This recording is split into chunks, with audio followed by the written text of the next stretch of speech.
The alarm did not wake me. The silence did. One moment I was floating in dreamless stasis sleep, and the next moment, every system on the ship had gone quiet at once. And that kind of quiet is worse than any alarm. I opened my eyes to a cracked pod glass, and red emergency lights spilling across the ceiling. My name is Daniel Marsh, and I was 3 months into a supply run on a transport ship called the Halden Star, and I had exactly 4 seconds to understand that we were being boarded before the outer door of the crew bay tore open like wet paper. I did not have time to find my boots. I did not have time to find a jacket. I rolled out of the pod in the same shirt I had fallen asleep in, a faded gray shirt with black letters across the chest that my friend Owen had given me 2 years ago as a joke gift, the kind of thing you laugh at once and then forget you are wearing until someone points it out. It read, in plain block letters, "Run while you still can." I did not feel brave. I felt cold and confused, and my legs were still half asleep, and somewhere down the corridor I could hear metal grinding against metal as something forced open a hatch that was built to survive a hull breach. The first one came through sideways, ducking under the frame because it was too tall to walk through standing straight. It had gray-plated skin, the color of wet stone, and eyes set too wide apart on a face that had no real expression I could read. It wore armor that looked like it had survived 100 fights, dented and scorched, with a long weapon strapped across its back and a shorter one already in its hand. Behind it came 2 more, then 2 more after that, filling the narrow hallway shoulder to shoulder. They were not expecting me. I could see that in the way the lead one paused, just for a half second, scanning me head to toe. A soft-looking human, standing in a hallway in sleepwear, no armor, no visible weapon, hands empty at my sides. I must have looked like nothing. I must have looked like an accident waiting to happen. The lead one said something in a language that came out as clicks and low growls, and even without a translator I understood the tone. It was not a question. It was an order, the kind you give to something in your way that you expect to move on its own. I did not move. Behind me was the corridor that led to the crew quarters, where 2 of my crewmates were sealed inside a supply closet that barely counted as a hiding place. Behind them, further down, was the data core room, where the navigation logs for 6 settled systems were stored. Logs that would tell whoever held them exactly where every undefended human colony along this route was sitting. That was what they wanted. I understood that before I understood almost anything else happening around me. I was not a soldier. I want to be honest about that from the very first moment, because nothing about what happened next makes sense if you think I was secretly trained for this. I hauled cargo for a living. I fixed engines when they broke, and I complained about the food, and I sent messages home to my sister every week whether I had anything interesting to say or not. 2 hours before this, my biggest problem had been a broken coolant line in Bay 4. The lead alien took 1 step forward, and its translator, a small device clipped near its throat, must have finally caught the words printed across my chest, because it stopped again. Not out of fear, out of something closer to confusion, the way you pause when a stranger says something that does not fit the situation you think you are in. It looked at the shirt, then it looked at me, then it said something else, shorter this time, and I did not need a translator to understand that it was asking a question of the ones behind it. Something like, "What does this mean? Is this a threat? Is this creature actually speaking to us?" I did not answer. I did not know their language, and I was not about to try charades with something holding a weapon. Instead, I did the only thing that felt true in that moment. I stood where I was, between them and the hallway that led to my crewmates, and I did not step aside. For a creature that size, wearing that much armor, carrying that much weaponry, my stillness must have looked almost insulting. I watched its grip tighten on the weapon in its hand. I watched the others behind it shift their weight forward, ready to simply walk through me if I did not move on my own. And still, I did not move. Here is the strange thing about fear. Everyone tells you that in a moment like this, your mind goes blank, or it goes fast, or it goes somewhere else entirely. Mine did none of those things. My mind went quiet and clear, the way it does sometimes late at night, when a problem you have been circling for hours finally lines itself up straight. I was thinking about the supply closet down the hall. I was thinking about the 2 friends inside it who had no idea I was standing here. I was thinking that if I stepped aside now, in 10 seconds this hallway would be empty of anyone standing between the ship and everything it was carrying. I was not thinking about the shirt, not yet. That came later. Once I understood what it meant to everyone around me, and what it had always meant, long before Owen ever handed it to me laughing in a cargo bay 2 years ago. The lead alien raised its weapon an inch, not aiming it exactly, more like a warning, a physical version of the words it kept saying in its own language, words the translator had not caught yet, words that I would later learn simply meant, "Move now, last chance." I planted my feet instead. Somewhere behind that gray-plated face, I think something shifted. Maybe it was disbelief. Maybe it was the beginning of the kind of confusion that would follow this creature and its entire crew for the rest of that day. The confusion of meeting something that did not behave the way every threat assessment they had ever been trained on said it should behave. A soldier retreats when outnumbered. A soldier hides when unarmed. A soldier calculates the odds and chooses the option that keeps them alive. I was not a soldier. I was just a man in a shirt that had, until this exact moment, always been a joke. The alien said something short and sharp to the ones behind it, and 2 of them started forward past their leader, weapons raised, clearly done waiting for whatever strange standoff this soft unarmed creature thought it was starting. I looked past them, down the corridor, toward the supply closet where my friends were hiding, and I thought about the 6 systems worth of coordinates, sitting in a data core 40 meters behind me, and I thought, very simply and very clearly, that I was not going to be the reason any of that got taken. The 2 aliens closed the distance fast, faster than I expected from something wearing that much armor.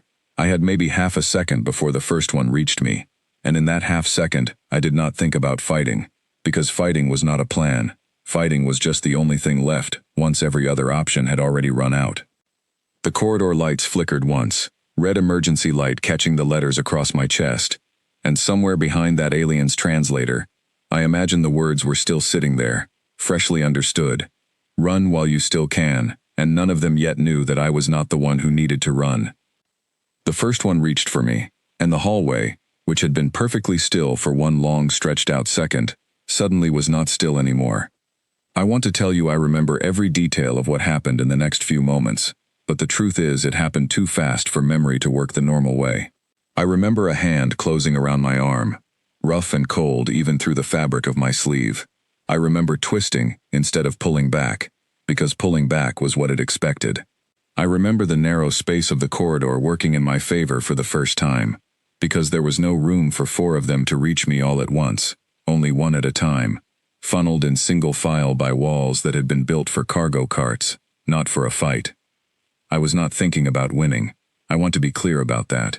I was thinking about seconds. Every second I stayed standing in that hallway was a second my crewmates had to stay hidden, a second the data core stayed sealed, a second closer to whatever help might still be coming, if any help was coming at all. The lead alien barked something behind me, and I understood, even without the words, that it was not pleased. Whatever it had expected when it stepped through that door, a single unarmed human refusing to move, was clearly not part of the plan, and creatures that size, with that much armor, and that much confidence, do not enjoy having their plans disrupted by something so small. The corridor lights flickered again, and for just a moment, the shirt across my chest was the only steady thing in that shaking red light, the only thing in the entire hallway that was not moving, not fighting, not shouting, just 5 plain words, waiting for someone to understand what they actually meant. I did not know yet that they would. I only knew that I was still standing, and that as long as I was still standing, nothing behind me was getting taken without a fight they clearly had not expected to have. The translator caught up half a second too late to save anyone the confusion of what came next. I heard it clearly, a flat mechanical voice layered underneath the alien's own growling speech, repeating the words on my chest back to the creature holding my arm. Run while you still can. The voice had no emotion in it, just a plain translation, but the effect on the hallway was immediate. The grip on my arm loosened, just slightly, just long enough for me to pull free and step back against the wall, putting a few feet of space between us again. The lead one made a sound I would later learn was something between a laugh and a scoff, a short burst of air through wide nostrils, and it said something to the others that made 2 of them lower their weapons an inch, the universal posture of someone who has just decided the threat in front of them is not worth taking seriously. I could not blame them. I was one person. I had no weapon. I had no armor. I was wearing sleep clothes and standing in a hallway that smelled like burnt metal. and I had just told an armed boarding party to run away from me. If I had been in their position, looking at someone like me, I probably would have laughed too. But laughter is a strange thing in a moment like that, because it buys time, and time was the only currency I had left to spend. While the lead alien was busy finding the whole situation amusing, I was doing quiet math in my head. 4 of them in the hallway. 1 behind me, further back near the breach point, probably guarding their exit. That left 3 close enough to reach me before I could reach the supply closet, and one of those 3 was already reaching for me again, less carefully this time, the kind of grab meant to move an obstacle rather than capture a threat. I stepped sideways instead of back, using the narrow width of the corridor against them, the same way I had the first time, forcing the one reaching for me to overextend into a space built for exactly 1 body at a time. It stumbled, just slightly, catching itself against the wall, and for a moment, its weapon arm dropped low enough that I could see past it, down the hallway, to where the supply closet door sat closed and quiet. I thought about Owen then, for just a second, in the middle of all of it. He was the one who had given me the shirt, 2 years ago, in a cargo bay half the size of this one, laughing so hard he could barely get the words out, telling me it was the perfect gift for someone who complained as much as I did about every dangerous run we ever got assigned. I had worn it as a joke ever since. Something to make him laugh over comms when I sent pictures home. Something that meant nothing beyond an old friend's sense of humor. Owen was not on this ship anymore. He had transferred out 8 months ago to a different route. A safer one, or so we had all believed at the time. I had kept the shirt anyway, because getting rid of it had felt like getting rid of something that still belonged to him a little bit, even from a distance. I did not have time to think about any of that for longer than a second, because the lead alien had stopped laughing. Its translator kept working, kept catching fragments of what the others around it were saying, and even though I could not understand most of it, I understood the shift in tone immediately, because tone does not need translation. Something in the way the led one's posture changed, shoulders squaring, weapon rising back up to a ready position, told me that the amusement had run its course. It said something short, 2 words maybe, directed at the one still catching its balance against the wall, and that one straightened immediately, weapon coming back up, any hesitation gone. I realized, standing there in that hallway with my back nearly against the wall and my heart working harder than it had in longer than I could remember, that I had misjudged something.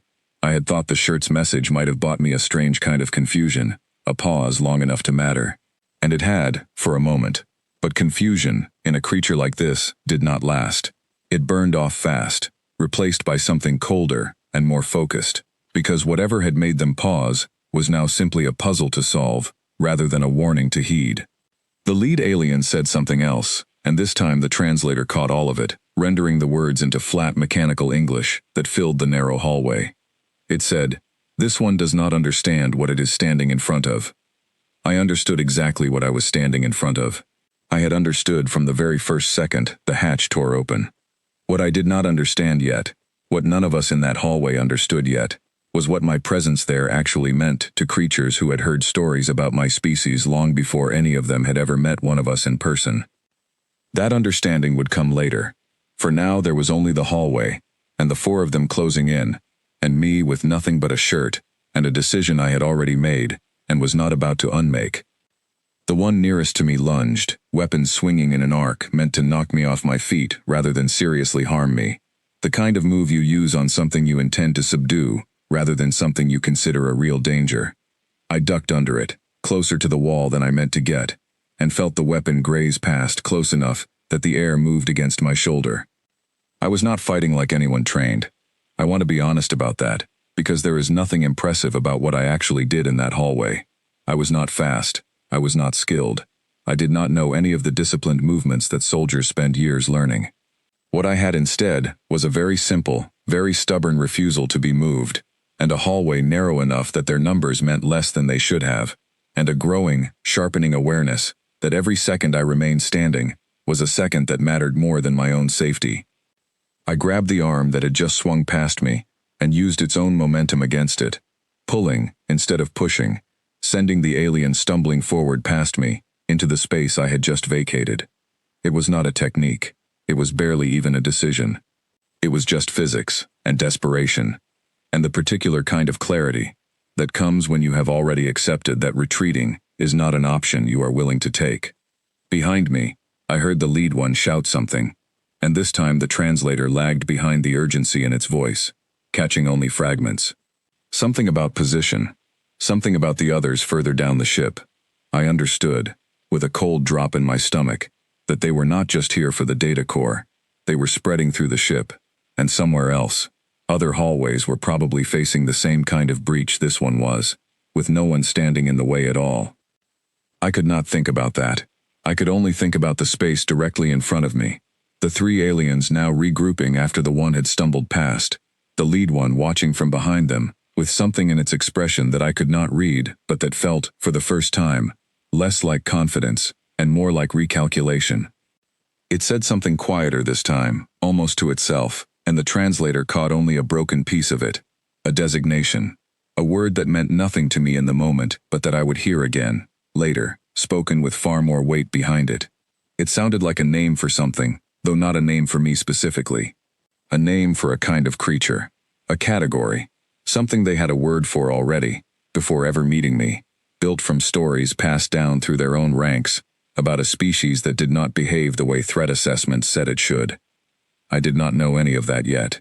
I only knew that the hallway had gone quiet again, just for a breath, the three of them regrouping, the lead one watching, and me standing there in a shirt that had somehow, in the space of a few minutes, stopped being a joke and started being something else entirely. The quiet did not last. The three of them came at me together this time. No more individual attempts, no more testing whether I would step aside on my own. I backed against the wall, using the narrow corridor to force them into a line, rather than a wall of bodies, and the first one reached me before I had time to plan anything more than instinct. I do not remember every movement of what followed. I remember the cold press of the wall against my back. I remember the weight of an armored body colliding into the narrow space beside me, and how the corridor itself became a kind of ally, too tight for more than one of them to properly reach me at a time. I remember using their own momentum against them more than any strength of my own, because I had no strength worth using against creatures built the way they were built. I remember thinking, somewhere underneath all of it, that this was not bravery. This was simply the math of having nowhere else I was willing to go. By the time the hallway went still again, two of them were down, not seriously harmed, but disoriented enough to matter, tangled against each other in a space too narrow for graceful recovery. The third had backed off half a step, weapon still raised but hesitating in a way it had not hesitated before.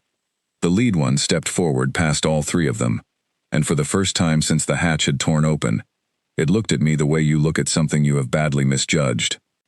It said something low, almost to itself again, and the translator finally caught the whole sentence this time, rendering it flat and clear into the space between us. It said, "It is true then." What the old warning said was true. I did not know what warnings it meant. I did not know, standing there breathless with my back against a cold metal wall, and my chest rising and falling too fast under 5 plain words, that had somehow become something much larger than a joke, that an entire history existed among the stars, that I was only just beginning to step into. I only knew that for the first time since the alarm had failed to wake me, the lead alien was no longer looking at me like an obstacle. It was looking at me like a warning it should have taken more seriously. The lead alien did not attack again right away. It stood there for a long moment, studying me the way you study something you thought you understood completely, and suddenly do not understand at all. And in that pause I became aware of how loud my own breathing had become, how much my hands were shaking, even though the rest of me had somehow stayed steady enough to keep standing. The two who had gone down in the corridor were pulling themselves back up, slower now, more careful, glancing at me the way you glance at a piece of machinery that has just done something it was not supposed to be able to do. The third one had not moved from where it had backed off, weapon still raised but no longer advancing, waiting for some kind of signal from the one in front. I used the pause. I did not know how long it would last, and I was not about to waste it standing still simply because they had decided to stop for a moment. Behind me, further down the hallway, was the supply closet, and behind that, the door leading to the data core. I could not get to either, without going through the 4 of them, and I could not simply wait for them to decide their next move for me. So I did the only thing that made sense in that stretched out second of hesitation. I moved first. I am not going to pretend what happened next was clean or controlled. It was not. It was messy, and desperate, and built entirely out of whatever the hallway gave me to work with. There was a length of loose conduit piping running along the base of the wall, part of an unfinished repair job I had been meaning to get to before any of this started, and when the nearest alien lunged for me again, I used it, not as a weapon exactly, more as an obstacle, catching its foot mid-stride, and sending its own momentum working against it, the same way the corridor's narrowness had worked against the others before it. It went down hard, armor scraping against metal decking, and for a moment, the sound filled the whole corridor, loud enough that I was certain every crew member still hiding somewhere on this ship had heard it. The lead alien barked something sharp, and this time, I did not need the translator to understand the tone. It was frustration. Maybe even the beginning of something closer to concern, the recognition that whatever assumptions they had walked onto this ship with were no longer holding up the way they were supposed to. Two more came forward together this time, moving with more caution than before, weapons raised in a way that made clear they were done underestimating whatever they thought I was. I backed further down the hallway, away from the supply closet, rather than toward it, a choice I made in less than a second, and would keep making again and again over the next several minutes, because every step I drew them away from that closet was a step my crewmates got to keep breathing quietly behind a locked door, instead of becoming part of whatever was happening out here. The hallway bent slightly ahead of me, curving toward the maintenance shaft that ran along the outer wall of the ship, narrow enough that I had once complained about how difficult it was to move cargo through it. That same narrowness, the thing I had cursed 100 times over the past 3 months, became the only real advantage I had left. I ducked into the shaft entrance just as the nearest alien reached for me again, and the tight space swallowed the sound of pursuit behind me, boots and armor scraping against metal walls built for exactly one body's width. I could hear them shouting to each other, coordinating in a language I still could not understand, and somewhere underneath the fear pounding through my chest, I registered a strange, distant kind of clarity. They could not use their numbers here. Whatever advantage 4 armed and armored soldiers had over 1 unarmed man evaporated inside a shaft built for solitary maintenance work, where only one of them could reach me at a time, no matter how many followed behind. The first one to catch up to me inside the shaft came fast, faster than I expected given the tight quarters, and I barely had time to press myself sideways into a maintenance alcove before it passed close enough that I could feel the disturbed air against my arm. I grabbed the strap of equipment across its back as it passed, not with any plan beyond disruption, and the sudden shift in weight sent it stumbling forward into the narrow bend of the shaft ahead, buying me another handful of seconds. I kept moving. I did not have a plan beyond staying ahead of them, and staying alive long enough for the seconds to add up into something that mattered. Somewhere behind me, I could hear the lead alien's voice rising above the others, sharp and commanding, and though I could not understand the words, I understood the shape of what it was saying. Slow down, corner it properly, stop letting it use the ship against you. That was the moment I understood something important, something that would matter more than I could have guessed in that instant. They were adjusting, learning, which meant that whatever advantage the ship's layout had given me was not going to last forever, because creatures smart enough to run a coordinated boarding operation were also smart enough to stop making the same mistake twice. I needed a different kind of advantage.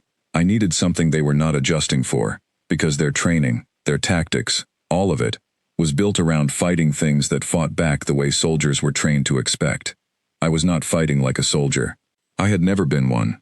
And the longer this went on, the more I understood that this difference, the thing that had made me look weak and unprepared in the first 30 seconds of this entire encounter, might be the only real weapon I actually had. The shaft opened into a wider maintenance junction ahead, a space where several corridors met near the ship's secondary power relay, and I knew this section of the ship well enough to know that the relay housing was old, patched together more times than official maintenance logs would ever admit, held in place by bolts that had been loosening for weeks, before anyone even noticed we were being boarded. I reached the junction with 2 of them close behind me now, the lead one and one other, and I made a choice I would spend the rest of that day questioning, wondering if it had been reckless, or simply the only option left.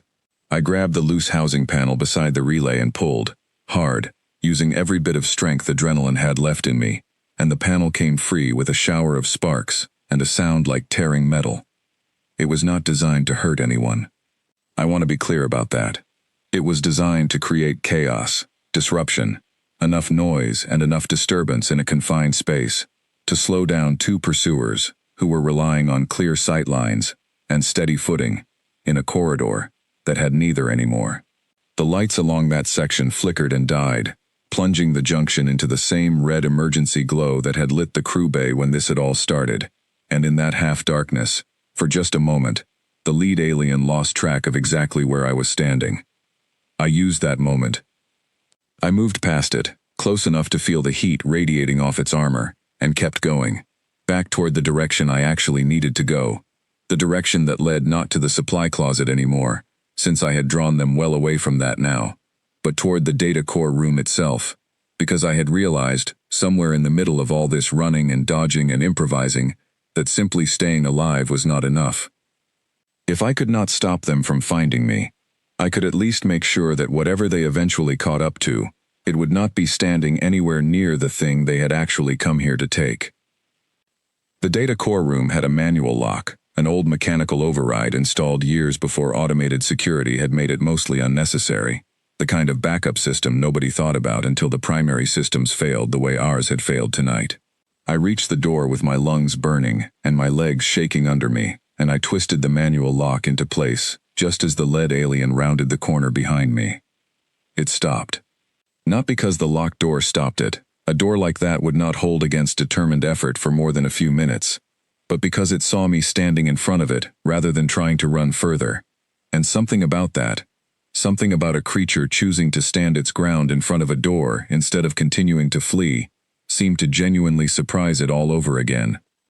It said something, low and measured this time, no longer sharp with frustration, and the translator caught enough of it for me to understand the shape of the question even through the flat mechanical rendering. It asked why. Why stand here? Why not keep running while I clearly still could? I did not have a clever answer. I did not have any answer built out of strategy or training, or anything that would have made sense to a soldier standing across from me in full armor. I only had the truth, plain and simple, the same truth that had been sitting on my chest in 5 printed words, since before any of this had even started. I told it, and I do not know if the translator caught every word correctly, that some things are worth more than running.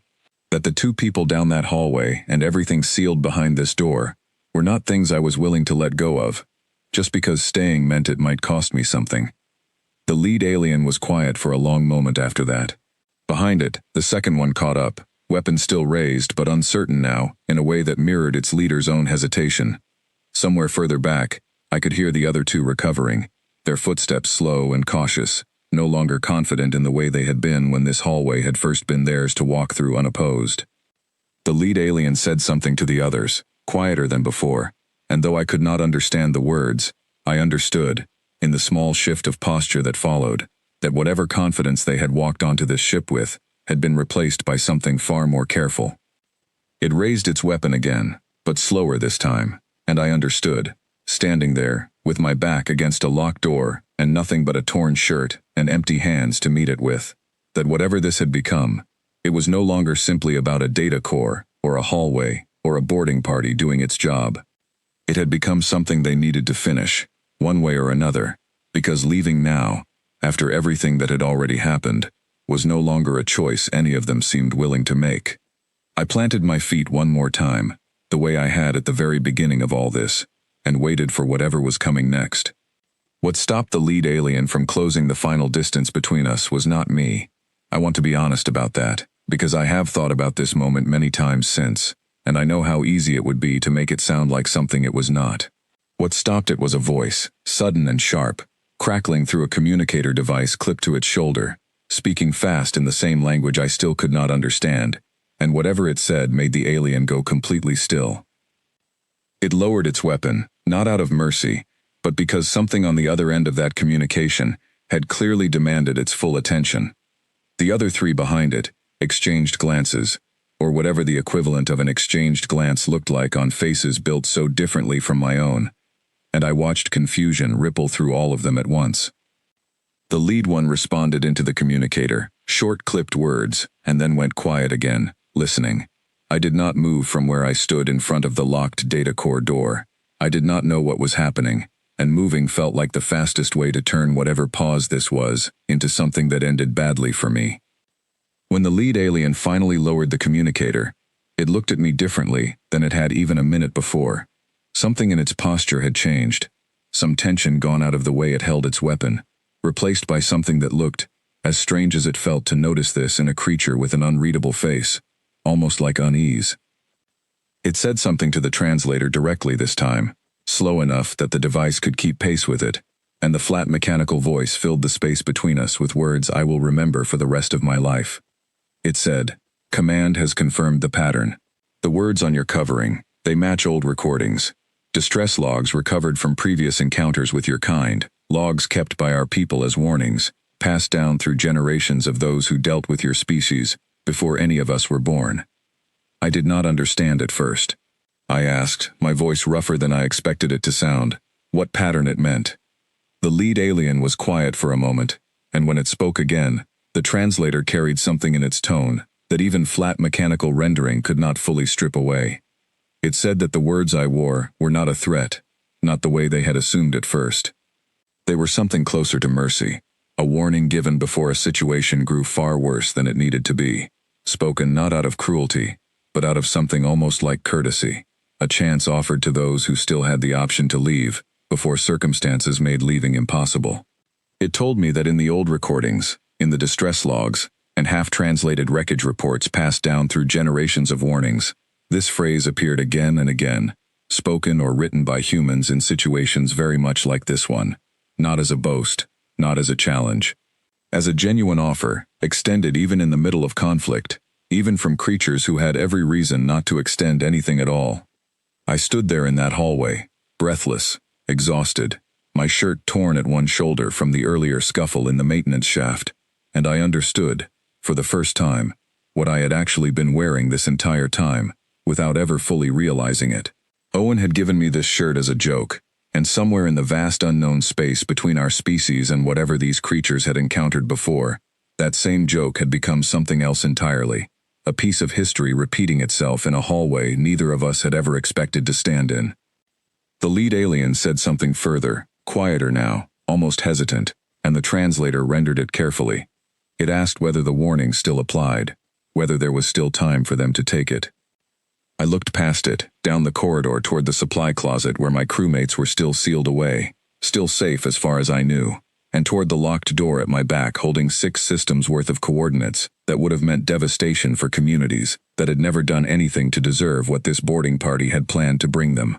I thought about all of that, and I thought about how close this had come to ending very differently, and I found that despite everything, despite the fear still sitting heavy in my chest, I did not want more of this than had already happened.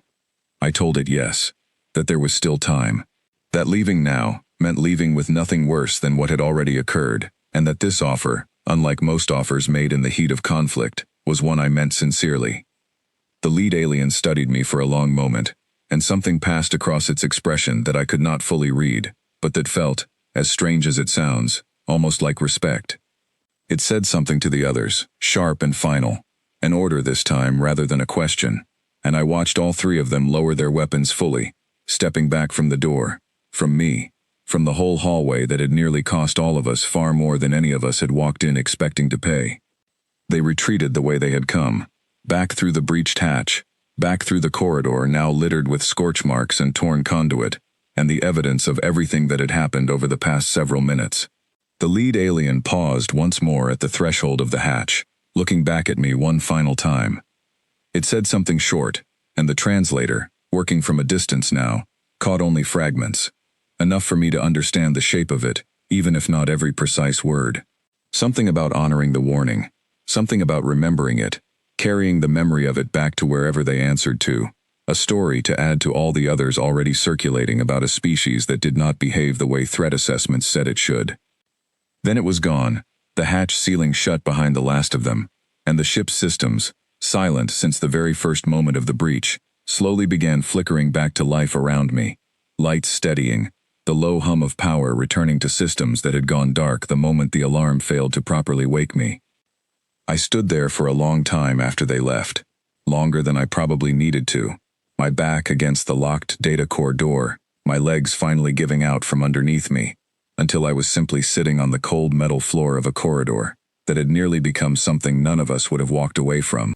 I do not know how long it took before I heard the supply closet door creak open down the hallway, cautious at first, then faster once my two crewmates recognized the sound of my voice, calling out that it was safe now, that they could come out. They found me still sitting there, shirt torn, breathing steady but shallow, staring at nothing in particular while I tried to process everything that had just happened, in a stretch of time that could not have lasted more than 20 minutes total, but that had felt, in the moment, like it might never end. Neither of them said much at first. They simply sat down beside me, one on each side, and we stayed like that for a while, listening to the ship slowly coming back to full power around us. The hum of restored systems, the closest thing to reassurance any of us had access to in that moment. It was only later, once the ship's own recorded logs of the encounter were reviewed by people far more equipped to understand what had actually happened than I was in the middle of it, that I learned the full weight of what the lead alien had told me in that hallway. The species we had encountered kept records, passed down across generations, of previous conflicts, with humanity going back further than any of us on that crew had ever been taught in school. Records of warnings given, and, more often than not, ignored, by creatures who assumed the offer was weakness rather than what it actually was. I had not known any of that history when I stood in that hallway, in nothing but a torn shirt and empty hands. I had only known that I was not willing to step aside, and that whatever this was going to cost me, it was a cost I was willing to pay, rather than live with what stepping aside would have meant instead. It was strange, sitting there afterward with my crewmates on either side of me, to realize that the joke Owen had given me 2 years ago had somehow become part of something much larger than either of us could have ever imagined back in that cargo bay, laughing about nothing more serious than my own tendency to complain about dangerous assignments. I did not feel like a hero. I want to be honest about that too, because it would be easy to end this part of the story with some kind of triumphant feeling, some sense of having proven something important. What I actually felt, sitting on that cold floor with the ship humming back to life around me, was mostly just tired, and mostly just grateful that the two people beside me were still breathing, still safe, still exactly where I had needed them to stay. The rest would come later. The reports, the questions from command, the slow realization of just how much history had been sitting quietly on my chest this entire time, without any of us ever fully understanding it. For now, there was only the quiet hallway, and the steady hum of power returning, and the strange, exhausted relief of having survived something none of us had ever expected to face. The days after the boarding attempt moved slower than I expected them to. I had thought, in the immediate aftermath, that everything would feel different right away, that some kind of shift would settle over me the moment the danger passed. Instead, it crept in gradually, the way exhaustion does after you finally stop moving, catching up all at once in the quiet hours, when there was nothing left to focus on, except what had actually happened. The ship's automated systems had recorded most of the encounter, enough that when the full crew finally gathered to review it together, nobody had to rely only on my memory of events that had happened too fast for memory to hold on to cleanly. Watching it back was strange, in a way I had not prepared myself for. Seeing myself standing in that hallway in nothing but sleep clothes and a torn shirt, facing down 4 armed and armored soldiers with nothing but empty hands and a refusal to move, felt like watching someone else entirely, someone braver, or more reckless than I actually believed myself to be. My crewmates asked me afterward what I had been thinking in that moment, standing there with the hatch torn open, and nothing between me and whatever was coming through it. I did not have a satisfying answer for them. I told them the truth, which was that I had not been thinking about bravery at all. I had been thinking about the supply closet down the hall, about the data core sealed behind a locked door, about the simple, uncomplicated fact that stepping aside would have meant losing something I was not willing to lose. That was the part nobody seemed to fully believe at first, the idea that none of it had come from courage in the traditional sense, that it had come instead from something closer to stubbornness, from a refusal to accept the option that felt safest in the moment, because that option would have cost too much elsewhere. I have thought about that distinction many times since, the difference between bravery as something noble and bravery as something closer to simple arithmetic, a calculation that landed on staying rather than running, because staying was the only answer that let me live with myself afterward. The full history of what the lead alien had told me in that hallway took longer to piece together, filtered through official channels, and translated records that took weeks to fully process.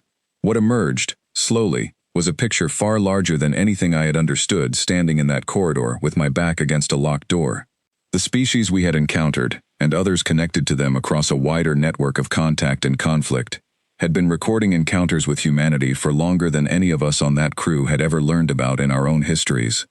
Warnings given, warnings ignored, conflicts that had ended, more often than not, far worse for the ones who had assumed the warning was weakness, rather than what it actually was. I did not fully understand, even after all of that context, why the words on a joke shirt from a friend who was not even on that ship anymore had carried enough weight to end an encounter the way it did. Command explained it to me eventually, in terms I could actually follow. It was not the specific words that mattered so much as the pattern behind them, a pattern of behavior that had apparently repeated itself across generations of contact between our species and others. A pattern where humans, even unarmed, even outnumbered, even facing situations that any reasonable calculation said they should not survive, simply did not behave the way threat assessments predicted they would. It was not that we were unbeatable. I want to be clear about that, because nothing about what happened in that hallway felt unbeatable in the moment. It was, instead, that we did not stop, and creatures built around calculated risk and predictable retreat had apparently learned, across many painful encounters, that fighting something which refused to calculate risk the same way tended to cost far more than it was ever worth. I thought about Owen a lot in the weeks that followed. I sent him a message, once things had settled enough for me to put any of it into words, telling him what had happened, telling him that the joke gift he had handed me laughing in a cargo bay 2 years ago had somehow ended up meaning something far larger than either of us could have guessed. He did not respond right away. When he finally did, his message was short, and it made me laugh for the first time since the whole ordeal had started, because it was so exactly like him to respond to something that enormous with something so simple. He wrote that he always knew that shirt would end up being useful someday. He did not know the half of it, and I told him so, and we spent the next several messages trading the kind of easy back and forth that made the whole thing feel a little less heavy, a little more like something that had happened, rather than something that was still happening to me, every time I closed my eyes. The shirt itself did not survive the encounter in any wearable condition. Torn at the shoulder, scorched slightly along one side from the sparking relay panel, it ended up folded away in the bottom of my locker, rather than worn again. A piece of evidence, as much as a piece of clothing by that point. I kept it anyway. Getting rid of it after everything it had somehow come to represent felt wrong, in a way I could not fully explain even to myself. What I did instead, a few weeks later, once the ship had been repaired and the crew had settled back into something resembling a normal routine, was order a replacement. Same faded gray fabric, same plain black letters across the chest, run while you still can. Ordered through the same small shop Owen had originally found the first one in, back before either of us had any idea what those words would eventually come to mean. I did not order it as a joke this time. I ordered it because somewhere in the middle of everything that had happened, the phrase had stopped being something funny and started being something closer to a promise, one I intended to keep wearing, quietly, without any expectation that it would ever need to matter again the way it had mattered in that hallway. It mattered anyway, in smaller ways, over the months that followed. New crew members joining the Halden Star would sometimes ask about it, curious about the story behind a shirt that seemed like an odd thing for someone to wear so consistently, and I would tell them a shortened version, enough to satisfy the curiosity without turning every conversation into a retelling of the worst 20 minutes of my life. One evening, months after everything had happened, a newer crew member named Ellis Grant approached me in the mess hall, holding a folded piece of fabric he had apparently found tucked in a supply drawer nobody had properly organized since before I had joined this ship. It was the original shirt, the torn and scorched one, somehow ending up misplaced among general supplies, rather than staying in my locker where I thought I had left it. He asked if it was mine, and I told him it was, and something about the way he was looking at it, turning it over in his hands, made me realize he had probably heard some version of the story already from one of the others. I did not take it back from him right away. Instead, I told him the whole thing, start to finish. The alarm that never properly woke me, the hatch tearing open, the shirt I had grabbed without thinking, simply because it was the one I happened to be wearing, and everything that had followed from that small, unplanned choice. When I finished, he was quiet for a moment, still holding the torn fabric carefully. The way you hold something you have just learned is heavier than it looks. Then he asked if I thought it would work the same way twice, if the same words would carry the same weight if it ever came down to it again. I did not have a confident answer for him. I told him the truth, which was that I did not think it was really about the words themselves, not entirely. I told him that what actually mattered, in the end, was the choice standing behind them, the decision to stay, rather than run, when running would have cost something too important to lose. The words were just what happened to be printed on the shirt I was wearing that night. Someone else standing in that same hallway, wearing something completely different, might have made the exact same choice, and it would have mattered just as much, even without a translator catching a convenient phrase mid-crisis. He nodded slowly, and then, in a moment I did not entirely expect, he asked if I would be willing to give him the newer version, the one I had ordered as a replacement, still folded unworn in my locker. I understood what he was actually asking, even though he did not say it directly. He was not asking for a shirt. He was asking for something to carry forward, the same way Owen had once handed something to me, without either of us understanding what it would eventually come to mean. I gave it to him. I told him I hoped he never needed it the way I had needed it, and I meant that completely, because nothing about that night in the corridor had felt like something worth repeating, no matter how it had ultimately ended.